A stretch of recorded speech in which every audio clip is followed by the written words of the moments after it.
Hello， 各位好，我是 Revision Lab 修整所的阿修，歡迎來到我的頻道。如果你是第一次看我們影片，記得先點擊下方訂閱按鈕，再打開旁邊小鈴鐺，這樣每次有新影片你都會第一時間收到通知，也幫我按個讚，讓 YouTube 知道你喜歡這種類型的內容。謝謝大家，我們現在正式開始。好，今天我們要來聊一個正在根本性的重塑我們世界的巨大力量。幾千年來，人類歷史幾乎都跟一件事掛鈎，那就是人口增長。但這個古老的趨勢，現在正在發生一場前所未有的大逆轉。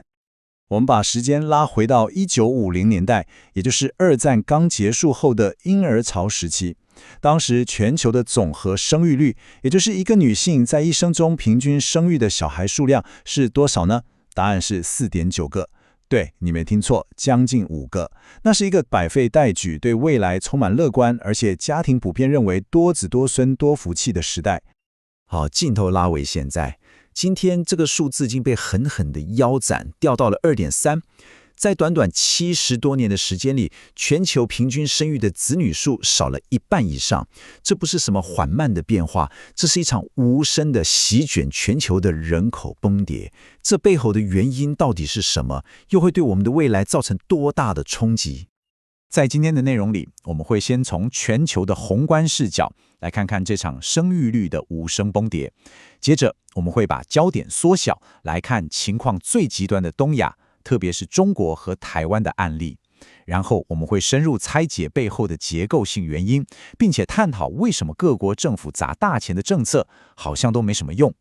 最後，我們會一起展望，在人口大逆轉之後，一個全新的世界秩序會是什麼樣子，以及我們又該如何自處。好，我們就進入第一部分，重點來了。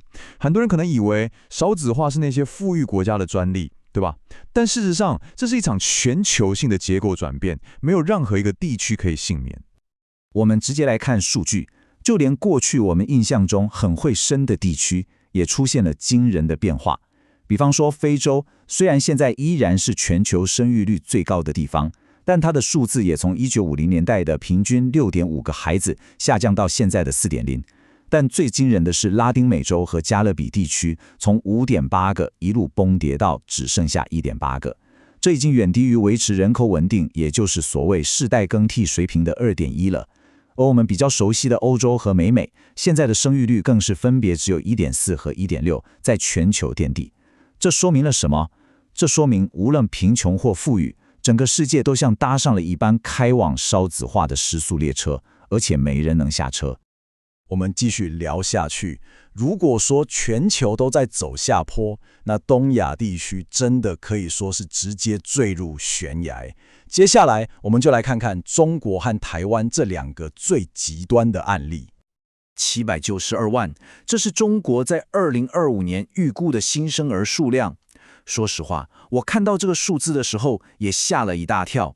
你想想看，對於一個擁有14億人口的國家來說，這個數字低得令人難以置信。要知道，僅僅在幾年前，這個數字還遠遠超過1000萬。這種雪崩式的下跌，絕對是一個歷史性的轉折點。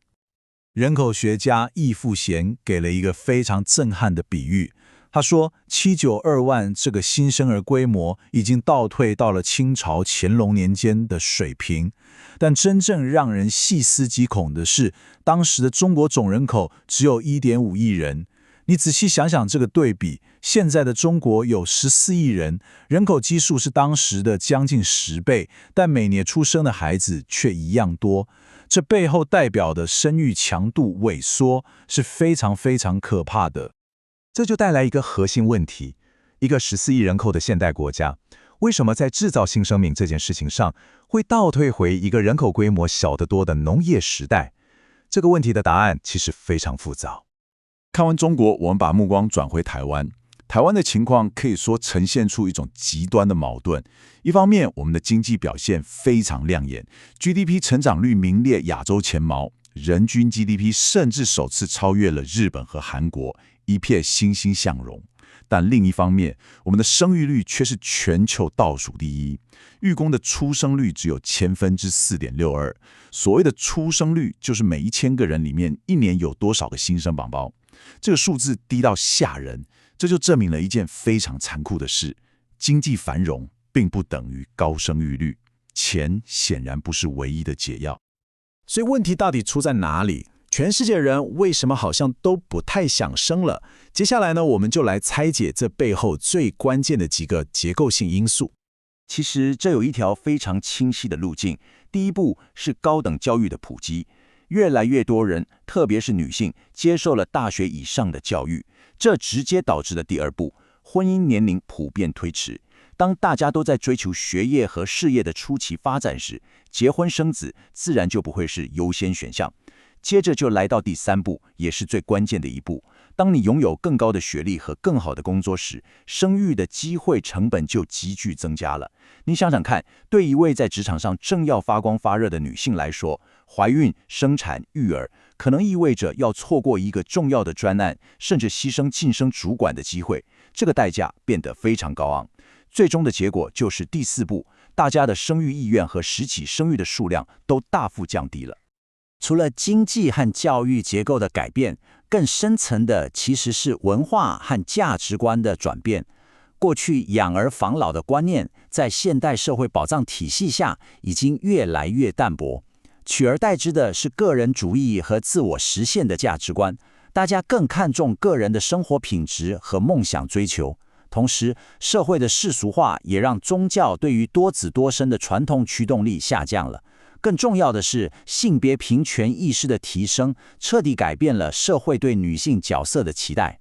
女性不再被認為理所當然要扮演相夫教子的角色，她們有權利追求自己的事業和人生。好，既然問題這麼嚴重，各國政府難道都沒在做事嗎？當然有，但殘酷的現實是，絕大多數的政策，特別是單純的現金補助，效果都非常有限。為什麼會這樣？我們看中國的例子，它的政策轉向可以說是180度大回轉。從1979年開始嚴格執行一胎化，到2016年開放二孩，2021年開放三孩，甚至到了2024年開始發放全國性的育兒補貼。整個政策從嚴格限制變成大力鼓勵，但生育率的下跌趨勢卻幾乎沒有被撼動。台灣也是一樣，我們的托育補助已經大幅提升，如果送去準公共托育機構，一個月最高可以補助到13000元新台幣。客觀來說，這筆錢真的不少，但為什麼生育率還是一路探底？因為這些政策都像在隔靴搔癢，他們預設大家想生只是養不起，卻忽略了最根本的問題：現代社會晚婚甚至不婚的趨勢。如果年輕人連走入婚姻的念頭都沒有，那再多的托育補助其實都碰不到問題的核心。好，到這裡我們已經理解了生育率崩跌的全球現象和背後原因。接下來我們要將視角拉得更遠，看看這個人口不再增長，甚至開始萎縮的世界，地緣政治和經濟版圖將會迎來多麼劇烈的洗牌。根據聯合國的最新預測，全球人口將會在2084年左右達到103億的頂峰。在那之後，人類的總數將開始有史以來第一次的持續性下降。這意味着我們正處在人類歷史的一個巨大轉捩點上，一個數百年來以增長為常態的時代即將終結。人口減少最直接的衝擊就是經濟。高盛的研究報告就指出，全球經濟的潛在增長率正在持續放緩。從金融海嘯前的3.6%到疫情前10年的3.2%，再到未來幾年預測只剩下2.8%。這個邏輯很簡單，更少的年輕人就意味着更少的勞動力，也意味着更少的消費者，經濟增長的引擎自然就會慢下來。這對我們每個人來說，可能就代表着未來加薪的幅度會變小，好的工作機會也會變少。接下來這點超級重要。人口的消長將會徹底改寫全球的強權版圖。我們來看一個對2010年的預測，到時候世界人口最多的國家排名將會大洗牌。你會發現榜單上我們熟悉的名字，像是中國、美國、俄羅斯、日本，排名都在下滑，取而代之的是奈及利亞、剛果、伊索比亞這些非洲國家以及巴基斯坦。這不只是數字的變化，它預示着全球的政治、經濟和文化重心正在發生一場無聲的板塊大挪移。經濟上的預測也印證了這個趨勢。高盛預估，到了2075年，印度將成為世界第2大經濟體。而中國雖然預計在2035年左右會超越美國成為第一，但它後續因為人口急速老化和萎縮，能否維持這個地位，其實是一個很大的問號。一個新的世界秩序正在人口結構的巨變中悄然成型。那麼，面對這樣一個人口大逆轉的時代，我們的未來究竟該何去何從？這是一個沒有標準答案，但我們每一個人、每個社會都必須開始思考的問題。我們共同面臨的挑戰非常明確，首先是勞動力萎縮導致的經濟停滯，其次是越來越少年輕人要撫養越來越多老年人，這會對我們的退休金和健保體系造成巨大壓力。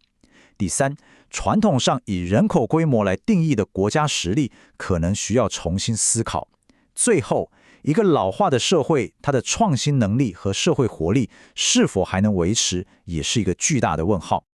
所以今天的內容最終導向一個深刻的提問：面對眼前這座巨大的人口懸崖，我們到底應該繼續投入所有資源，奮力對抗這個趨勢，想辦法催生更多孩子，還是說我們應該轉換思維，開始學習如何去適應一個人口更少、規模更小的世界，並且在其中找到新的平衡與繁榮之道？這個問題沒有簡單的答案，但它將定義我們未來幾十年的發展路徑。總結一下今天的重點。第一，全球性的生育率崩跌是一個無法逆轉的結構性趨勢，而這場危機的正央就在東亞。第二，背後的原因是深刻的社會變遷，這也導致單純的催生政策效果非常有限。第三，這場人口大逆轉將徹底改寫全球的經濟與權力版圖，一個全新的世界秩序正在形成。今天的內容就到這邊，如果你覺得自己有幫助，記得馬上點讚、加訂閱、加開啟小鈴鐺，我們在衝訂閱需要你的支持。我是阿修，我們下次見，拜拜。